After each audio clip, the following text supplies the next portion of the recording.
Доброе утро, дорогие радиослушатели и телезрители. В прямом эфире программа «Якутск сегодня». Мы выходим в прямом эфире и на телевидении на канале СХ-24. В студии режиссеры Юрий Чукуров, Юрий Босиков, у микрофона Любовь Петрова.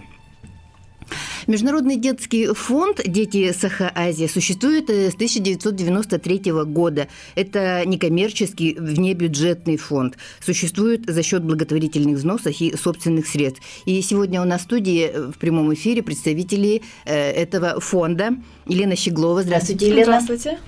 Александр Колесов. Здравствуйте. Доброе утро. Александр. И Аркадий Винокуров. Здравствуйте, Аркадий. Здравствуйте. Дорогие радиослушатели, телезрители, мы в прямом эфире. Наши телефоны 320066, 321166. Пожалуйста, присоединяйтесь к нашему разговору, задавайте интересующие вас вопросы, делитесь своими мнениями и предложениями. Вот что сделано фондом за 22 года существования его? Да, действительно, Международный детский фонд «Дети Саха-Азия» был создан указом первого президента нашей республики Михаила Николаева 19 ноября 1993 года.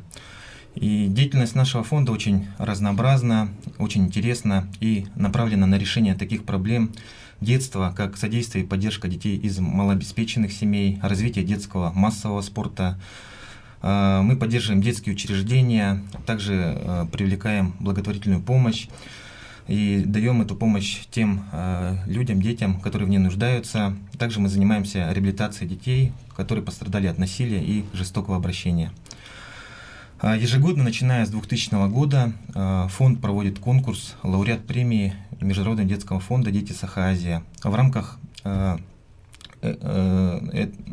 этого мероприятия присуждаются премии за достижения в области воспитания, реабилитации и поддержки детей, а также награждаются сами дети за высокие достижения в области культуры, спорта и искусства. То есть мы каждый год поддерживаем и номинируем самых-самых одаренных, талантливых наших детей в разных областях жизнедеятельности. На протяжении многих лет совместно с ДЮСШ номер 6 города Якутска наш фонд проводит республиканский турнир по боксу среди школьников. Это такая уже добрая традиция. Ежегодно мы проводим этот турнир, и в этом году он будет уже юбилейным, 15-м по счету. И надо сказать, что из этих замечательных спортивных состязаний вышли очень много знаменитых спортсменов, которые прославляют нашу Якутию за пределами нашей республики. Прежде всего, это Василий Егоров и Гавриил Попов. То есть дети очень активно принимают участие в этом турнире. Почему бокс? Потому что такой мужской вид спорта. И у нас очень он пользуется популярностью. Сейчас очень идет большая поддержка детского спорта. Также ежегодно мы проводим, сотрудники фонда совместно с УВД города Якутска проводят такую новогоднюю акцию «Волшебство» перед самым Новым годом. И на протяжении нескольких дней сотрудники ПДН и сами сотрудники фонда переодеваются в Снегурочек, Дед Морозов, и мы дарим подарки нашим юным горожанам, которые очень радуются, которые переполнены эмоциями и, конечно, верят в это волшебство. И в этом году нам большую поддержку оказал информационный портал ЕКТ.ру, которому мы очень признательны. И, конечно, в этом году в России объявлен вообще год литературы в нашей стране, и мы тоже не могли не забыть это событие. И осуществили благотворительное распространение более чем 2000 детских книг Альберта Лиханова среди республиканских библиотек. И также недавно был день рождения выдающегося русского поэта Александра Пушкина. Тоже к этому мероприятию провели конкурс творчества Пушкина глазами детей. То есть конкурс детских рисунков, где тоже выбрали самые яркие произведения наших детей и тоже, конечно, поощрили. То есть мероприятий проводится очень много, они разнообразные. Каждый год стараемся разные мероприятия проводить. В общем, все делается для поддержки детей, для их развития. Сейчас по основным каким программам действует фонд? Все мероприятия фонда проходят в рамках программы «Территория детства». То есть это все конкурсы, все программы, вся деятельность проходит в рамках этой программы. И внутри этой программы? Внутри этой программы... Какие подпрограммы действуют? У нас существует телепроект «Будем вместе». Существует он с 2013 года. Нацелен на устройство детей в семьи. Он состоит из 3 рубрик. Это рубрики «Ищем маму», «Советы родителям» и «Выбирая добро». В рубрике «Ищем маму» представлены видеопаспорта детей, подлежащих устройству в семьи. Если обратиться к статистике, то с 2013 года за этот год было устроено 14 детей в семьи. За 2015 год 4 ребенка были приняты в семьи, то есть обрели своих родителей. Следующая рубрика – это «Советы родителям». В рамках этой рубрики юристы, психологи, врачи дают советы по обращению с детьми. В общем, это очень интересная тема, и родители смотрят, можно сказать, не отрываясь.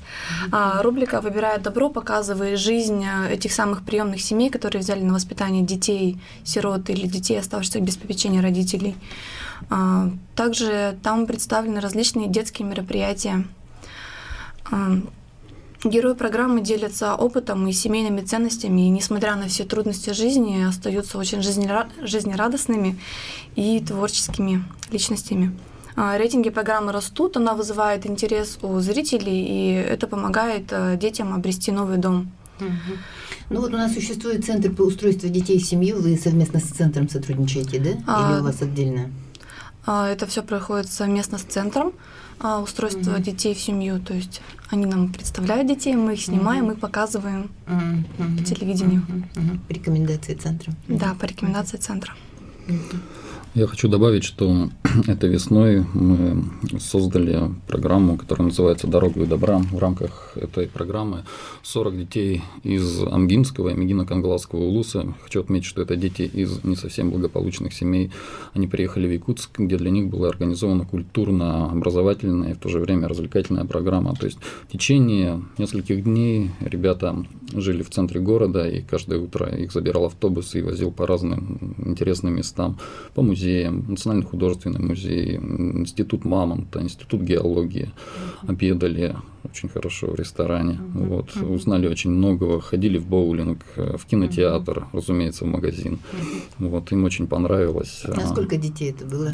20 детей из Амгинского улуса и 20 детей из Мегино-Кангаласского улуса. Работали непосредственно я и Лена с этими детьми. Ходили даже в церковь, где нас окропили святой водой и дали каждому по крестику. Мне это тоже было интересно, потому что я человек далекий от религии. Так получилось, что я в этой программе посетил церковь. Впечатления детей строго положительные. Строго? Да. Все радовались, даже была некоторая грусть, когда расставались, хотя виделись-то всего 3 дня, только познакомились. Мы планируем проводить программу «Дорогу и добра» дальше, то есть ежегодно, может даже несколько раз в год. Осенью у нас планируется заезд детей. А еще у нас недавно была поездка в Москву. То есть там уже были не дети из неблагополучных семей, а дети, одаренные, да, которых решено было поощрять. Всего было 8 детей и 2 сопровождающих. Опять же, я и Елена летали вместе с детьми в Москву, да, нам повезло. И среди детей были танцоры, певцы, спортсмены, волонтеры. Но это победители какого-то конкурса? Победители самых разнообразных конкурсов, в том числе организованных нашим фондом. И хочется отметить, что среди этих детей было 2 мальчика. Вадим и Денис, эти мальчики отличились тем, что спасли свою сверстницу в прошлом году. То есть девочка начала тонуть, мальчики ее заметили, то есть один достал ее прямо из воды, и они провели реанимацию. Девочка, собственно, из того света прям выбралась. Мальчики сами ее откачали, да? Мальчики сами откачали, их этому научили, то есть и вентиляцию легких, и массажу сердца на уроках в школе, что тоже говорит о том, что у нас система образования работает, да, ОБЖ. 28 числа мы полетели в Москву, прилетели, нас разместили в комфортабельном пансионате. Правда, не в центре, конечно, за километр от МКАДа. Там было очень красиво. Затем каждый день нас ждала очень насыщенная программа. в первый день нас повезли в зоопарк и в планетарий. Вот. Дети прям были в восторге, смотрели на животных, потом смотрели на метеориты, на планеты, на устройство нашей Солнечной дети системы. какого возраста? Детям было от 9 до 15 лет. То есть дети подружились, и у них была отличная команда, вот, шутили, веселились, смеялись. Значит, на следующий день нас возили на Воробьевы горы. Естественно, мы обедали в очень хороших ресторанах в метрополе, в отеле Golden Ring. Вот. И я хочу отметить, что все это организовано было совместно с Российским детским фондом. Аркадий уже поминал имя Альберта Лиханова. Альберт Лиханов, помимо своей писательской деятельности, занимается, вот, то есть он основал Российского детского фонда, и ежегодно Российский детский фонд вот, устраивает такое мероприятие в честь, ряд мероприятий в честь 1 июня. Еще хочу отметить, что помимо ребят из нашей республики, то есть в Москву стеклись ребята со всей страны, были из Хакасии ребята. Кстати, эти ребята именно те, которые пострадали от пожаров массовых, которые были в этой республике. Ну, из Алтая были ребята, из Крыма, вот, и даже из Китая была делегация. Вот, в первый вечер все познакомились, и единогласно решением судей и прямо аплодисментами было видно, что наши ребята произвели самое положительное впечатление, потому что мы приехали подготовленные, ребята привезли с собой национальные костюмы, инструменты, показали всю как бы спектр талантов, культуру нашу, нашу культуру якутскую богатую, вот, и только нам кричали «Браво!» на этом вечере. Вот. Затем мы посещали множество разных мест, Воробьевы горы, катались на обзорной экскурсии, и, значит, финалом всего это стало посещение Большого театра, где дети посмотрели оперу «История Акаи и Герды» про Снежную королеву. Но перед этим там выступал сам Альберт Лиханов, и он отметил нашу делегацию якутскую. Именно он попросил встать Дениса и Вадима, и перед всем Большим театром как бы поблагодарил их за то, что они совершили. Вот. И после этого мы пошли в ресторан на Красную площадь гулять. Да. Вот. Все было, но детям не хватило, знаете чего, шопинга, потому что программа была настолько насыщенная, что на магазин просто не хватало времени. И они не хотели выезжать. Они не поэтому хотели выезжать, они хотели уезжать, потому что просто им все, атмосфера понравилась, и компания. Вот. Общение, знакомство, да. То есть, а китайские дети с ними как, на каком языке общались? Китайских детей, к сожалению, возможности пообщаться было мало, потому что они прилетели на открытие, затем их ждало какое-то мероприятие, я вот точно не помню, но они на самолете в тот же вечер улетели и потом прилетели на закрытие, посетили мероприятие в Большом театре, но, по-моему, они пообщались чуть-чуть, но, кажется, с помощью жестов. Ну, дети всегда найдут общий язык. Конечно. То есть, эта поездка принесла много радости, и очень хорошо, что это будет ежегодно проводиться. И до сих пор дети поддерживают с нами общение, то есть мы общаемся со всеми детьми, прям подружились так за 5 дней всего. Это очень хорошо. Ну вот еще какие конкурсы вы проводите? Ну, в этом году у нас особенно богатая программа на разнообразные конкурсы. Это и конкурс видеороликов «Моя семья», и конкурс, как уже упоминал Аркадий, по творчеству Пушкина, и на тему Великой Отечественной войны. Вот. Елена, напомни, что у нас еще было? У нас еще был конкурс семейных видеороликов. Ну, это еще. Фотоконкурс, конкурс, дети и книги. Да, дети и книги, фотоконкурс, конкурс волонтеров был, значит, на лучшее звание лучшего волонтера. Вот. Да, здесь победителем мальчик из Мирнинского района Данилов Игорь. Вот, то есть, что говорит о том, что заявок поступило довольно много, и портфолио были такие хорошие. То есть, в республике очень много детей, которые жаждут помогать другим безвозмездно, и это очень радует. Но вы проводите конкурсы, еще в них принимают участие и дети не только из Якутии, да, но и из других регионов. Да, совершенно верно. На конкурс рисунков Пушкина прислали работы дети из Пензы, из Казани, и мало того, что прислали, они даже стали победителями в паре номинаций, и мы им собрали хорошие призы с нашим якутским колоритом и отправили по почте с отметкой уведомления, так что мы узнаем, получили они их или нет. А, еще неизвестно, да? Да. Ну, кроме этого, еще у вас вот что предстоит? Турнир по боксу будет, да, у вас вот в ноябре, я знаю? Да, традиционный турнир, да, 15-й по счету уже. Вот совсем недавно провели слет. Слет приемных семей «Будем вместе». Он прошел 12-13 июня на местности Леглигер. Это дача Махсоголовского детского дома. Организаторами выступили мы, Международный детский фонд «Дети Саха-Азия» и Махсоголовский детский дом. На него были приглашены 10 семей из разных районов Республики Саха-Якутия.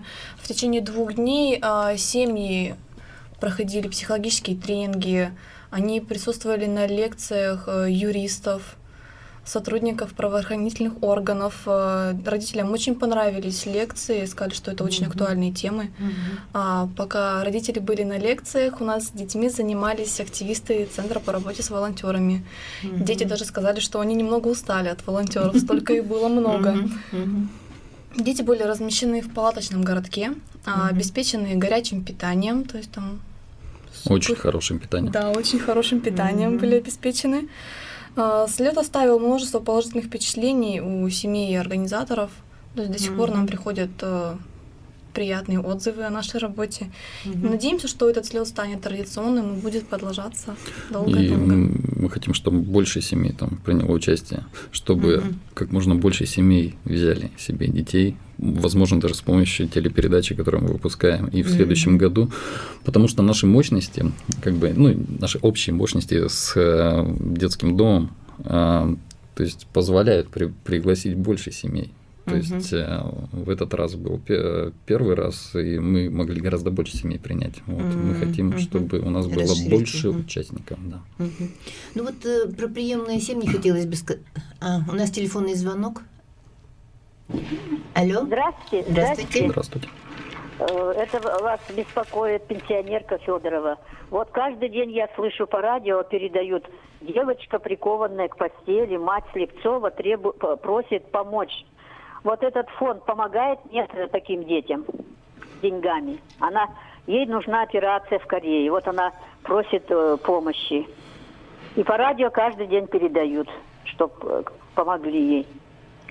Для этого, да, фонд оказывает материальную помощь. Для этого необходимо обратиться к нам в фонд. Или мы сами уже выйдем на эту девочку, поскольку вы нам сказали об этом.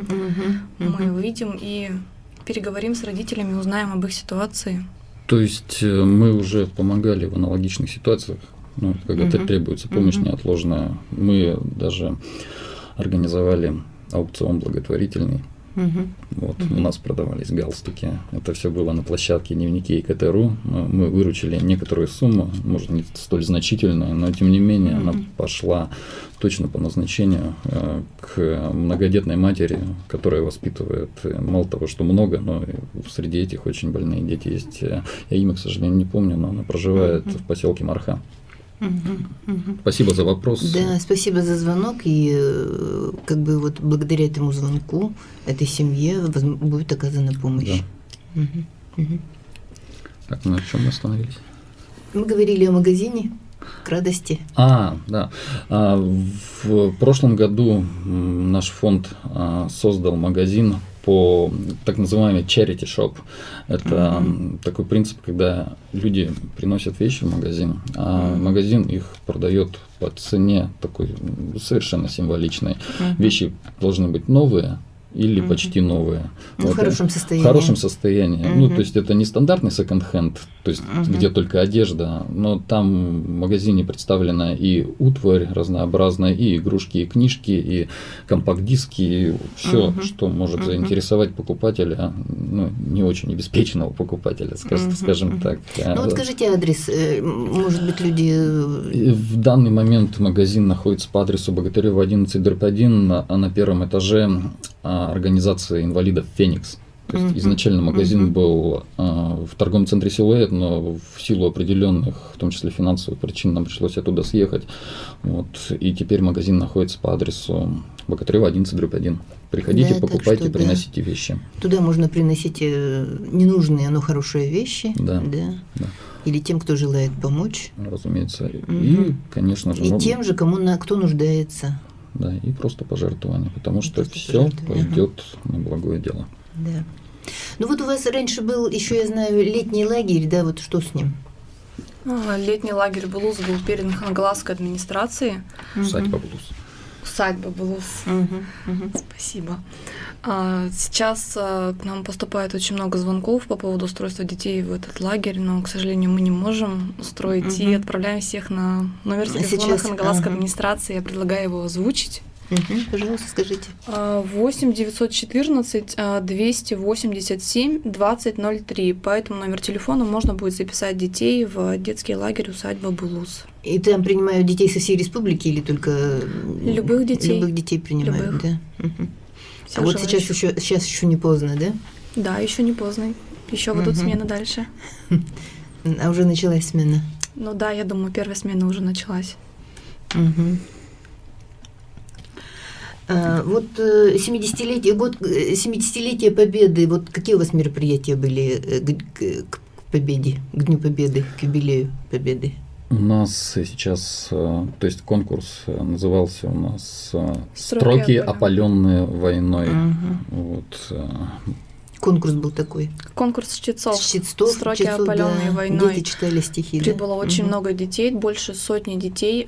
Конкурс проходил в 2 возрастных категориях. От 7 до 13, от 14 до 17, по-моему. Победители очень достойные. В частности, победитель в старшей возрастной категории Бакулина Дарья.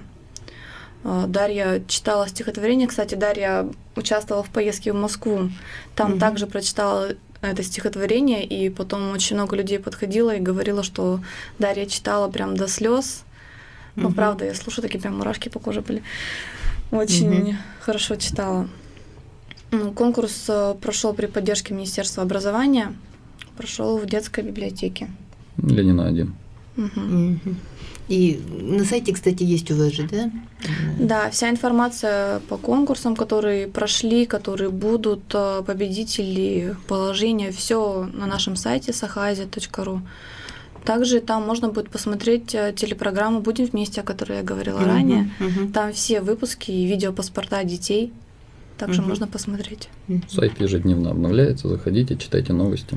Ну, вот у нас осталось немножко времени, да, 2,5 минуты. Вот ваши пожелания, может быть, еще хотите что-то сказать, о чем вот я не успела спросить? Ну, пожелания такие. Хочется, чтобы просто люди были добрее к своим детям. И если они решили завести ребенка, то... Это было осознанное решение. Да, осознанное решение, чтобы... Но в любом случае бросать ребенка нельзя.